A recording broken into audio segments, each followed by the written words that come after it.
बिस्मिल्लाहिर्रहमानिर्रहीम। The blank page official में आपको खुशामदीद कहते हैं। अगर आप नए हैं इस चैनल पर तो सब्सक्राइब ज़रूर करिएगा और बेल आइकन को प्रेस करना ना भूलिएगा। साउथ एशिया का अगर आप पावर बैलेंस देखते हैं तो इंडिया और पाकिस्तान साउथ एशिया के बहुत बड़े मुल्क हैं और दोनों के दरमियान हिस्टोरिकली अगर आप देखते हैं तो इंडिया के पास बेहतर पावर बैलेंस था। यानी इंडिया जो था वो एक दौर में न्यूक्लियर पावर था, पाकिस्तान नहीं था। और साथ ही इंडिया के पास जो मिलिट्री स्ट्रेंथ थी वो भी ज़्यादा थी, इंडिया के पास फोर्सेस ज़्यादा थी, इंडिया के पास लड़ने का साजो सामान ज़्यादा था, जंग के लिए टैंक्स ज़्यादा थे, एयरक्राफ्ट ज़्यादा थे, उनकी नेवी के पास ज़्यादा असला आपको नज़र आता है। लेकिन फिर ये होता है कि इस रीजन के अंदर एक बहुत बड़ी तब्दीली आ जाती है और वो तब्दीली ये आती है कि सोवियत यूनियन अफ़गानिस्तान के अंदर घुस जाता है। अब जब सोवियत यूनियन अफ़गानिस्तान के अंदर घुसता है तो सोवियत यूनियन और पाकिस्तान का डायरेक्ट फटा था। पाकिस्तान को दो टुकड़े करने में भी और बांग्लादेश को बनवाने में भी सोवियत यूनियन ने एक बड़ा रोल प्ले किया था। तो अगला नंबर पाकिस्तान का आना था। तो यहाँ पर पाकिस्तान ने अमेरिका की मदद से और ख़ुद भी अपने बलबूते पे भी, लेकिन अमेरिका की भी एक ख़ास मदद हासिल रही। पाकिस्तान ने अपनी कैपेबिलिटीज़ जो है मिलिट्री की वो बढ़ाना शुरू की और साथ ही न्यूक्लियर प्रोग्राम पे भी पाकिस्तान का काम तो पहले से ही चल रहा था लेकिन उसमें तेज़ी आ गई।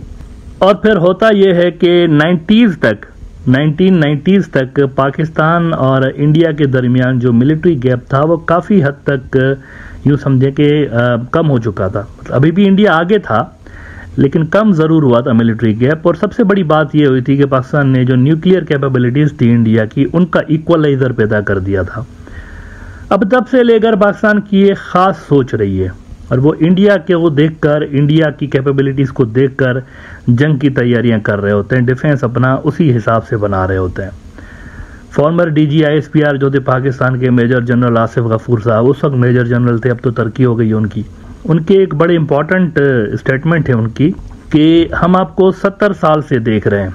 इंडिया को उन्होंने कहा था हम आपको 70 साल से देख रहे हैं और हम आपको नज़र में रखे ही तैयारियां कर रहे होते हैं और हम आपको 70 साल से पढ़ रहे हैं। तो ये असल में शो कर रहा था कि पाकिस्तान कितनी गहरी नज़र रख के बैठा हुआ होता है इंडिया की मिलिट्री के ऊपर, कि जब भी कभी उसको लगता है कि इंडिया की मिलिट्री ने कोई बड़ी परचेजिंग की है या कोई ऐसा काम किया है जिस वजह से उनके दरमियान और पाकिस्तान के दरमियान मिलिट्री गैप कोई बहुत बड़ा वाइड हो जाएगा, तो आपको जवाबी तौर पर पाकिस्तान से कुछ न कुछ होता हुआ नज़र ज़रूर आएगा।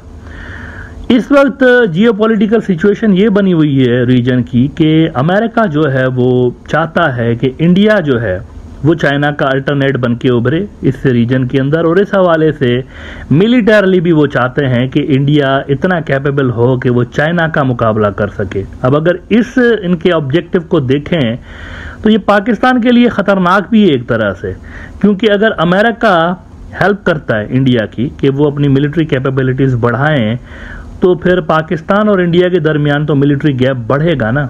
ये तो अंडरस्टूड सी बात है कि अगर वो चाइना के हवाले से प्रिपरेशंस करेंगे अपनी इंडियंस तो पाकिस्तान से तो वो फिर बहुत आगे निकल जाएंगे। अलबत्ता अभी तक की जो सिचुएशन है वो ये है कि इंडिया जो कुछ भी कर रहा होता है उसका अभी तक पाकिस्तान जो है वो मुनासिब जवाब तैयार कर रहा होता है। पिछले दिनों मोदी साहब गए अमेरिका और वहाँ पर अमेरिका से उन्होंने एडवांस्ड जो ड्रोन्स हैं वहाँ के $3 अरब की कोई डील इन्होंने फाइनलाइज कर दी है। 31 ड्रोन्स इंडिया ले रहा है।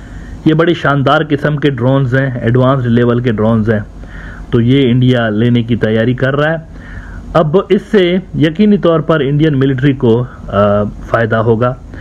तो इसके जवाब में ये हो रहा है कि पाकिस्तान ने भी इसके काउंटर में ऐसे ही जो ड्रोन्स हैं वो चाइना से लेने का फैसला कर लिया है ताकि ये जो मिलिट्री बैलेंस है ये मेंटेन रहे। आज द टाइम्स ऑफ इंडिया ने खबर लगाई है कि after India US pact for 31 predator drones Pakistan runs to China for UAVs and weapons. और इसमें वो कहते हैं कि according to a Times Now report citing sources Pakistan has inevitably turned to China to buy more unmanned aerial vehicles and weapons. Pakistan currently operates 3 Chinese-made Kai-Hong 4 drones, unmanned aerial vehicles designed for reconnaissance patrol, observation and special operations. तो यहाँ पर भी मोदी साहब जो पिछले दिनों एक यही मेरे ख्याल से सबसे बड़े उन्होंने डील की थी।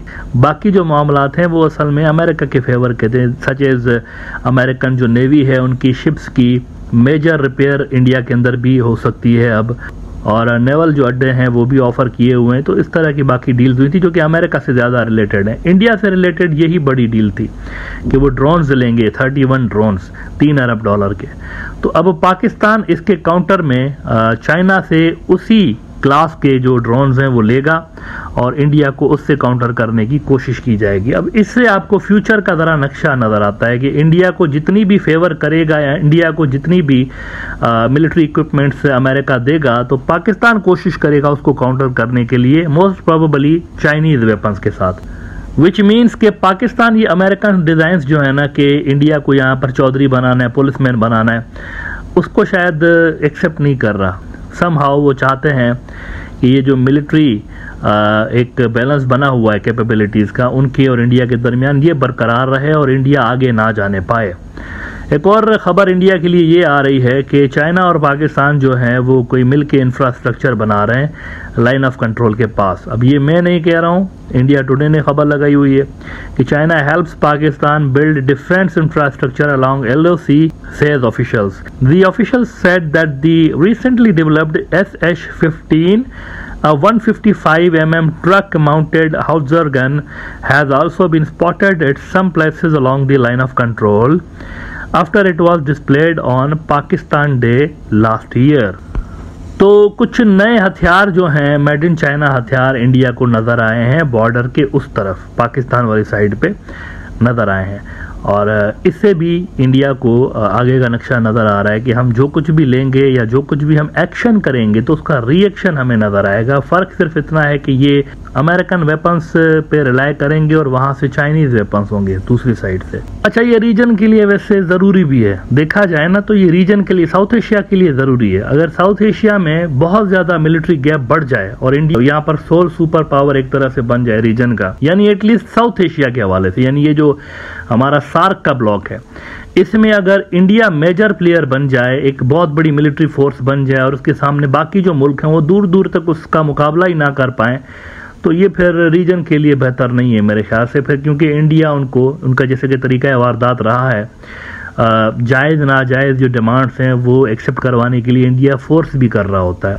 मिसाल के तौर पर हम देख चुके हैं श्रीलंका के अंदर इंडिया ने फ़ौजें घुसाई हुई थी, और इसी तरह से आप देखिए कि नेपाल के जो लिपुले काला पानी के इलाके हैं इंडियन फ़ौज के कंट्रोल में हैं।